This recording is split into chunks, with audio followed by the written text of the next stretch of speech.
We do have a Panama City weather camera. Things are deteriorating quickly. Here's the surf.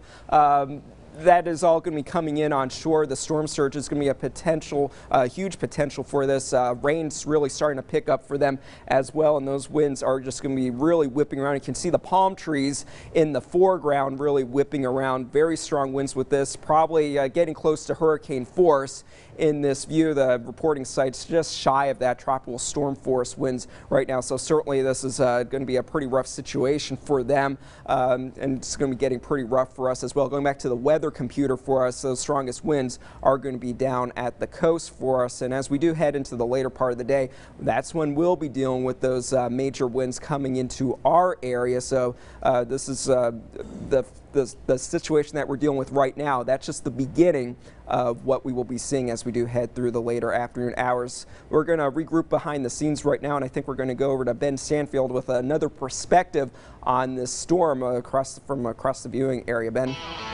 Scott Roberts, thank you so much. Not breaking news there, that did run, it's all right there, but we do have Randy Anderson with us, works for the Sheriff's Office for a long time in Houston County, and serving as our law enforcement correspondent for today through our Hurricane Michael coverage. Thanks for being with us today. Thank you very much. I hate to be here under the circumstance. Well, it's, you know, we're not big fans of it either, but we are doing, we feel our community justice by serving in this role today, covering this all day long. I want to talk about the curfew as that approaches. The curfew's coming up midday, 12 o'clock. Correct. What happens after curfew if you're out? In likelihood, because it's been a long time, if ever I remember curfew in Houston County for something like this or anything, probably law enforcement will be making contact with people on the road if they're out walking to render assistance, to find out why they're still out on the road, encourage them to hurry up and go home or find them a place, or even to direct them to the shelters, because we're going to have still a lot of people coming in and out, and especially afterwards when the hurricane passes and we deal with the damage and the catastrophic amount of damage that we're probably going to receive. It's going to help them enforce and keep people out of certain areas. Yeah, so and obviously that's a safety thing too. You know, you got power lines that could, you know, are going to be knocked down. We're not saying potentially. No, this is going to happen. No. You know, and so it's just a matter of when, really. So the curfew aspect of it is a big deal. I mean, can you go to jail if you're out past curfew? I think that would be extenuating circumstances, because officers need to be on the street as much as possible to respond to major emergencies. Yeah. I think that if it comes to that point, it'll be officers' discretion. Yeah. I don't see it happening unless it's something like a potential looting situation, or somebody constantly being seen around town photographing. Like I remember in past when I worked Hurricane, I think it was Opal. I remember people were going around with their video cameras, videotaping, and driving around our barricades. And out in the county, people have to remember that there's not a lot of light out there. When it gets dark, it gets dark. Yeah. And so if a road collapses, you don't know until you're on it. Or if we put up a barricade, people tend to go around them. Well, with this kind of wind coming, it could very easily knock the barricade down, so you're driving around. I've actually seen where a tree actually fell on a car while it was driving down the road. Wow. You know, that's happened recently. I don't recall the storm, to be exact with you, friends, but that within the last year, there was a pickup truck. It was like a Dodge Ram driving just down Main Street. Tree fell on the truck across the bed, and so, you know, he was going 40 miles an hour. I remember one of your news reporters many years ago was going to cover an area and tree fell on their car. Wow, that predates me a little bit, but it can happen to anybody, though. Oh, absolutely. So that's a big deal. We talked yesterday. We're kind of texting back and forth about some things, you know, in preps for today. You know, it just takes a little bit of water to really make a vehicle situation turn to a catastrophe. Absolutely. Right. So talk about that. You've worked in these situations before where a car, you know, can literally float away, right. and it looks are very deceiving. Right. On days like today. Very much so. I want to say that normally I don't get real upset over storms coming into our area. Like I said, we've had a lot since I've been when I worked with Sheriff's Department about 30 years, we had like 15 hurricanes come through the area, but nothing like this, nothing as large as this, but we certainly saw the after effects. People don't understand that it only takes like a foot or less of water to knock a vehicle off the road. Yeah. I was discussing with you where one gentleman was going home and he was taking the shortcut and he was really close to home and he decided to go around the barricade. Little did he realized the road had collapsed. Yeah. And so when he took off going around the curve, he literally went airborne, hit the other side of the embankment. The car went down. Now this is a creek that normally runs about 1 inch to 2 inches deep. It was about 6 foot that day. Wow. And rushing water, and it pushed the car into the woods. He literally drowned because he couldn't even get out of the car. My goodness, yeah. That water rushing through, and it can just be a horrifying situation. Oh, absolutely. What else from the law enforcement angle would you say to folks today? Well, at this point, like I said, we're less than an hour away from the curfew going into place. I think that everybody should have heeded all the warnings that you guys have put out. Y'all have done a great job and are doing a great job here. Thank you. The only people that really need to be out are first responders. That includes electric departments, even record services providing help for law enforcement. You guys giving out as much information, but at some point, everybody's going to need to get off the road until this thing is over with, and then they're going to send out units to critical areas and start working those ways out. So I think the best thing to do is people stay at home. Don't get out and drive around sightseeing. You want to see anything about the storm, watch TV 18. You'll see a lot of information. The Weather Channel is really big on providing stuff.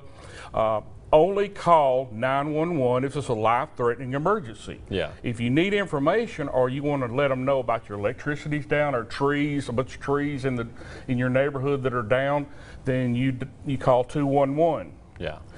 If a family member has oxygen and they may be running low, then you call 211. They get in touch with the fire department. The fire department will do everything they can to provide oxygen to those people in city limits of Dothan. Outside, it can be volunteers, which I really want to stress to the public that just remember, I've had countless numbers of friends this morning texting their families saying goodbye. They were going to work like you guys. Didn't know when they'd be returning home. Could be this afternoon, end of shift, could be tomorrow, could be days from now. These people are leaving their families, their loved ones, and they're going to be worried about them tremendously. I've been there, I've done that. Yeah. And the fact that you'd be out for 8 hours on a tree down, worrying about what's going on at your own house. Yeah. People need to minimize any potential extra dangers that our first responders are going to have to respond to. It's going to be enough. They don't need to add on to it. And also I want to say that if you are at your house and law enforcement, fire department, the electric department, whomever is outside, right outside your house, whether it be watching a tree or trying to do a power line, maybe take an opportunity to go out and give them some water, or give them something, because these guys, it's not worth the money, the risk that they're making. There's not time to go by the hobo pantry and grab a drink. No, they're busy. A lot of those places hopefully should be closed. I've had people ask about the curfew. Yeah. It is not a ordered where you're ordered or they're going to put you in jail, close up your business, but it is highly recommended that you do it, because some of these businesses may not be here tomorrow. That's a good point. With sustained high level winds in the mile per hour category, you're absolutely right. Things are going to look different. Yes, it's going to be totally different. We're used to seeing trees down and stuff like that all around Dothan, especially out in the county, but I really don't think that the people are really ready to see what we're going to be seeing. Yeah, it's a tough thing to comprehend. It really is. And for so many of us, too, that have lived here for a long time. You've been here very long. Are you lifer in Wiregrass? Almost half. I moved here in '85. So, and I moved here in '86 at Flowers Hospital. So you were born in '84, right? Okay. Born in '86. I was making a funny there. But yeah. So folks been around here for a long time. You've been through this before. You haven't been through it like this, though. This is a big storm, and it is approaching. It's going to the Gulf Coast and our vacation area that we go to so often in Panama City Beach. And, Oh, yeah. And really feeling it for our friends to the I also south. want to remind people too, if I might, that you need to make sure your yard is proof for the storm ready. What I mean by that is getting out and taking anything, pots, toys, garbage cans, anything that may be flying debris. It may not hit your house, but it may hit your neighbor's house or may hit somebody else. So you need to make sure that you're cleaned out your yard areas, put everything away.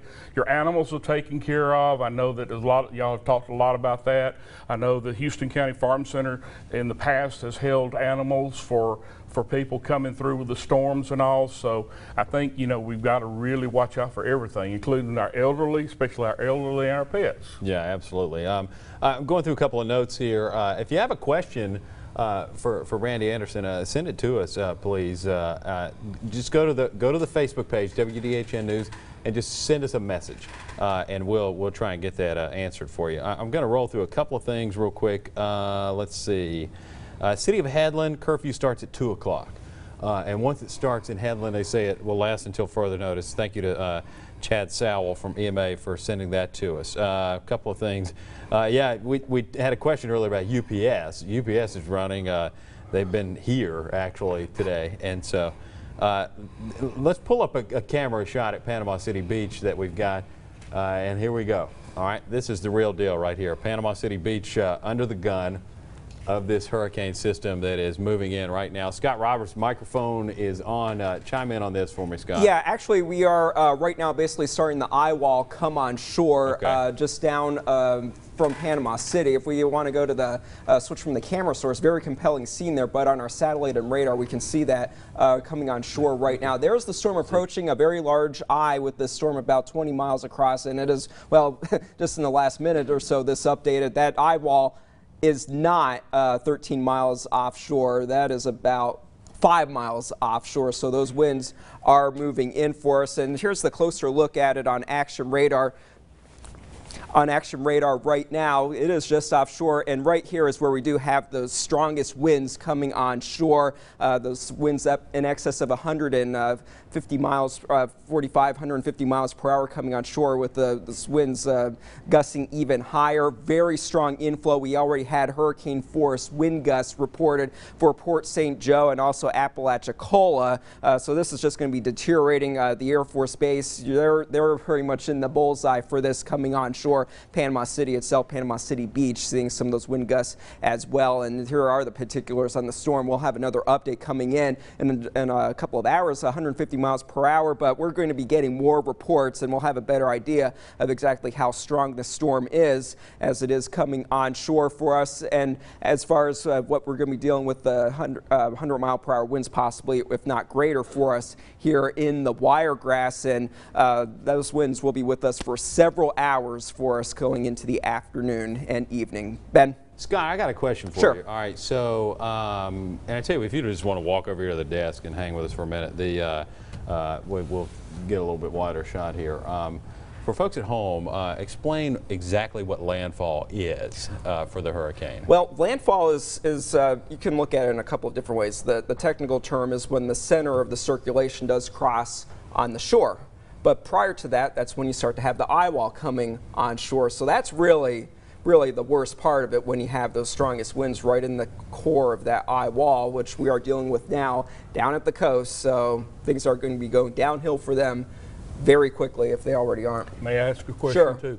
With the eye wall coming across, we all know that it's going to be very calm in the center of the eye wall. We don't want people to get complacent, because this is a very large eye wall, as I understand, 22 miles. Yeah, so your location be in that eye wall 45 minutes to an hour or so. So it's a pretty decent. I think it's past. And it's not. Back in 2004, down in Florida, I was in the eye of Hurricane Charlie, which was a Category 4 storm, similar strength, but a much smaller eye wall. Eye in the center.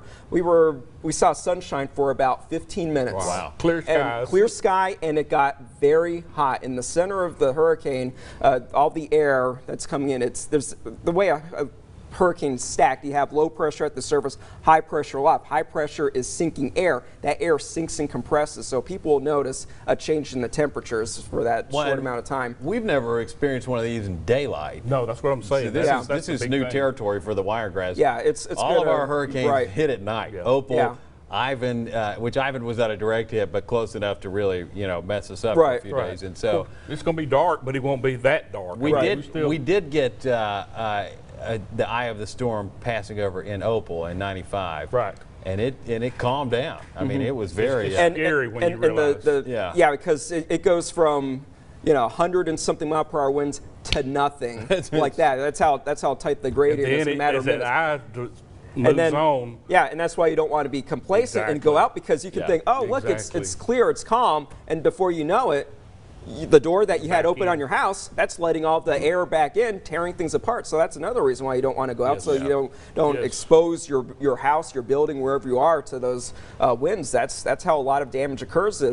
Say the window gets broken, the door gets blown out, the air comes in, and that's what lifts up the roofs and causes most of the extreme damage from hurricanes like this. Right. All right, let's do another question real quick. Sure. Michael Barr says, about how many hours of high winds will we see in the southeast? Is there any suggestion on how long it will take when the storm moves in and moves out? Well, we're already starting to see the high wind move in. We can hear it gusting outside. We've got a door open right now, likely about actually. getting close to tropical storm of Griffin. If you can pull up the observation from the airport and see what we're doing, I wouldn't be surprised. They're probably in the 30 mile per hour range right now, which could cause some power outages, could cause some damage because it doesn't take too much. But as far as the strongest core of the winds, it looks like it's probably going to be mid-afternoon, say 2 or 3 o'clock or so, lasting into say 8 or 9 o'clock. So it's going to be a good 6 hours with these prolonged extreme winds. And with the wind, you don't want to underestimate, like we're talking about with the vehicles, because I know it's working with the school systems. A bus can be turned over Absolutely. at 40 miles Yeah. at 40 mile an hour wind. So- So imagine what a car. Yeah, that will just get tossed around. And I think what was the? I've got the wind gusts pulled up. And we're gusting to around just shy of tropical storm Okay. force now Okay. in places like Mariana and Funyak and Florala off to the west. And for now, we're waiting on those first intense bands of tropical rainfall to come in with those wind speeds starting to increase. But again, we're watching more than likely history unfold with this eye wall coming ashore near Panama City Beach. I mean, this thing is very compelling looking on radar imagery. I'll pull up the radar once again so you can see it. Once again, as soon as this graphic loads, I'll move the camera down there. And here, farther south, this is the eye wall of the storm. Everywhere that you see the red showing up on radar, that is exactly where the most intense winds of the hurricane are, and it's making a beeline right towards Panama City. And I would say it's about maybe 10 miles offshore. Yeah, And exactly. And looks like under the current trajectory with this, Panama City is going to be getting the brunt of the eye wall, the rest of Bay County, and into the Tyndall Air Force Base. That's probably going to have some huge effects from this storm. I have a quick question. Sure. Upstairs, tell me what shots we have available right now, because we need to be looking outside here in just a moment. And really even in Dothan, show me the beach first. This is, well, that shot is refreshing here. Yeah, and Scott's getting our outside shot set up. All right, let's go with to the wind camera gusts 2 out there. here at our studio.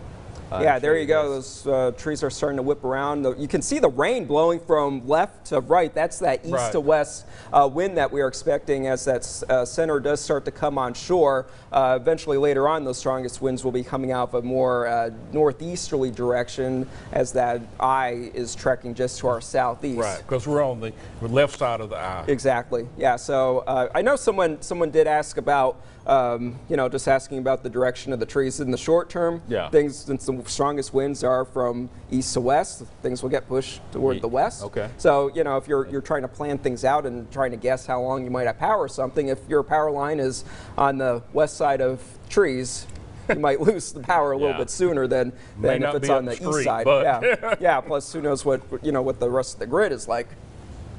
Very good, very good. It is 11:25. We are ending our 7th consecutive hour of coverage and about to enter hour number 8. So let's do this. We're going to take a quick break. Randy Anderson, thank you so much Thank you for very much. coming by Appreciate today. y'all calling. And let's take a quick break. We'll be back. Hurricane Michael. Historic coverage continues on WDHN News 8.